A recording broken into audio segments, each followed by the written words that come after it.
Assalamualaikum warahmatullahi wabarakatuh. Saya Ispaini Depi dari kelas 11 MIA 3 ingin menjelaskan pelajaran ekonomi tentang bab 3, yaitu mengenai tentang ketenaga kerjaan. Kelompok tenaga kerja adalah penduduk berusia produktif, yaitu berusia antara 15 sampai 64 tahun. Bagaimana dengan penduduk yang berumur kurang dari 15 tahun dan lebih dari 64 tahun? Tentu saja mereka termasuk dalam kategori bukan tenaga kerja. Perbedaan angkatan kerja dan bukan angkatan kerja adalah batasan kerja. Angkatan kerja adalah penduduk yang telah bekerja atau masih mencari pekerjaan. Sebaliknya, bukan angkatan kerja adalah penduduk yang tidak bekerja, tidak mempunyai pekerjaan, dan tidak mencari pekerjaan. Misalnya pelajar, mahasiswa, ibu rumah tangga, dan pensiunan. Dapat disimpulkan bahwa semakin banyak lapangan kerja yang tersedia dalam suatu negara, semakin besar pula kesempatan kerja bagi tenaga kerja, sehingga semakin kecil tingkat pengangguran, dan berlaku sebaliknya. Berbicara mengenai tenaga kerja sangat erat kaitannya dengan angkatan kerja dan juga kesempatan kerja. Lantas, apakah hubungan ataupun kaitan tenaga kerja dengan angkatan kerja dan kesempatan kerja yang ada pada suatu negara? Berikut ini penjelasan telah kami siapkan untuk Anda. Pengertian tenaga kerja menurut para ahli, ada banyak sekali definisi tenaga kerja yang diungkapkan oleh para ahli.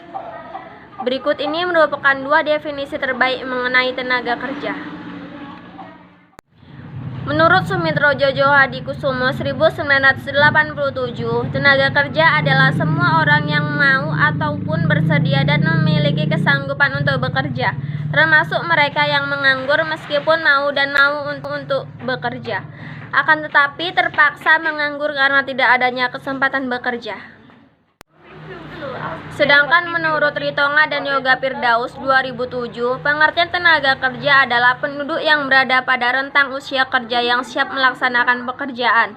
Antara lain mereka yang telah bekerja, mereka yang sedang mencari kerja, mereka yang sedang menempuh pendidikan atau sekolah, dan juga mereka yang sedang mengurus rumah tangga. Jenis-jenis tenaga kerja. Tenaga kerja secara umum dapat dibagi menjadi beberapa golongan, di antaranya menurut sifatnya, kualitasnya, dan lain sebagainya. Untuk lebih jelasnya, di bawah ini merupakan jenis-jenis tenaga kerja yang ada di dalam masyarakat. Yang pertama, menurut kemampuannya. Jenis-jenis tenaga kerja menurut kemampuannya adalah: pertama, tenaga kerja terdidik; kedua, tenaga kerja terlatih; ketiga, tenaga kerja tidak terdidik. Sedangkan menurut sifatnya yaitu tenaga kerja rohani dan tenaga kerja jasmani. Sedangkan menurut hubungan dengan produk, yang pertama tenaga kerja langsung, yang kedua tenaga kerja tidak langsung. Dan menurut jenis pekerjaannya yaitu tenaga kerja lapangan, tenaga kerja pabrik, dan tenaga kerja kantor. Sedangkan menurut fungsi pokok dalam perusahaan yaitu tenaga kerja bagian produksi, tenaga kerja bagian pemasaran, dan tenaga kerja bagian umum dan administrasi. Nah, tadi kita sudah membahas tentang jenis-jenis tenaga kerja. Sekarang kita masuki tentang masalah ketenaga kerjaan. Yang pertama yaitu rendahnya kualitas tenaga kerja, yang kedua jumlah angkatan kerja yang tidak sebanding dengan kesempatan kerja, yang ketiga persebaran kerja yang tidak merata, dan yang keempat pengangguran. Upaya meningkatkan kualitas tenaga kerja. Berikut beberapa cara yang bisa dilakukan guna mengatasi masalah ketenaga kerjaan. Yang pertama, mengadakan transmigrasi ke daerah-daerah terpencil. Yang kedua, mengadakan pelatihan kerja pada calon tenaga kerja. Yang ketiga, mendirikan sekolah menengah kejuruan. Yang keempat, membuat kebijakan yang tepat mengenai ketenaga kerjaan, dan lain sebagainya. Sekarang kita masukkan sistem upah. Pengertian dari sistem upah yaitu kebijakan dan strategi yang menentukan kompensasi yang diterima pekerja. Kompensasi ini merupakan bayaran atau upah yang diterima oleh pekerja sebagai balas jasa atas hasil kerja mereka. Menurut Imam Syafi'i, upah terdiri atas komponen-komponen sebagai berikut. Yang pertama upah pokok, yang kedua tunjangan pokok, dan yang ketiga tunjangan tidak tetap.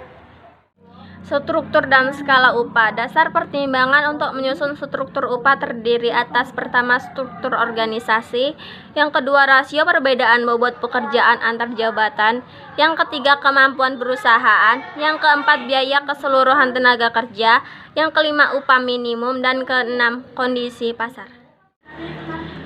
Sedangkan dalam penyusunan skala upah dapat dilakukan melalui dua pendekatan, yaitu skala tunggal, yaitu skala upah dengan ketentuan setiap jabatan pada golongan jabatan yang sama mempunyai upah yang sama. Yang kedua, skala ganda, yaitu skala upah dengan ketentuan setiap golongan jabatan mempunyai nilai upah nominal terendah dan tertinggi. Faktor yang mempengaruhi upah: yang pertama, penawaran dan peminatan tenaga kerja. Yang kedua, organisasi buruh. Yang ketiga, kemampuan untuk membayar. Yang keempat, produktivitas. Yang kelima, biaya hidup. Dan yang keenam, pemerintah. Jenis sistem upah dalam ilmu ekonomi: yang pertama, sistem upah menurut waktu. Yang kedua, sistem upah menurut kesatuan hasil. Dan yang ketiga, sistem upah borongan. Pengertian pengangguran dan penyebab pengangguran. Pengangguran ialah istilah yang diberikan untuk orang yang tidak bekerja sama sekali atau orang yang sedang mencari pekerjaan.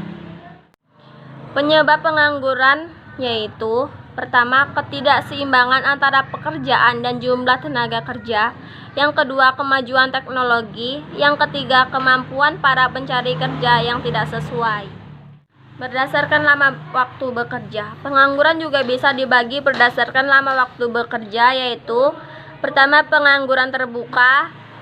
Pengangguran terbuka ialah situasi di mana orang sama sekali tidak bekerja dan tidak berusaha mencari pekerjaan. Untuk menghitung tingkat pengangguran terbuka dapat dilakukan dengan rumus: tingkat pengangguran terbuka sama dengan jumlah pengangguran terbuka per angkatan kerja dikali 100%.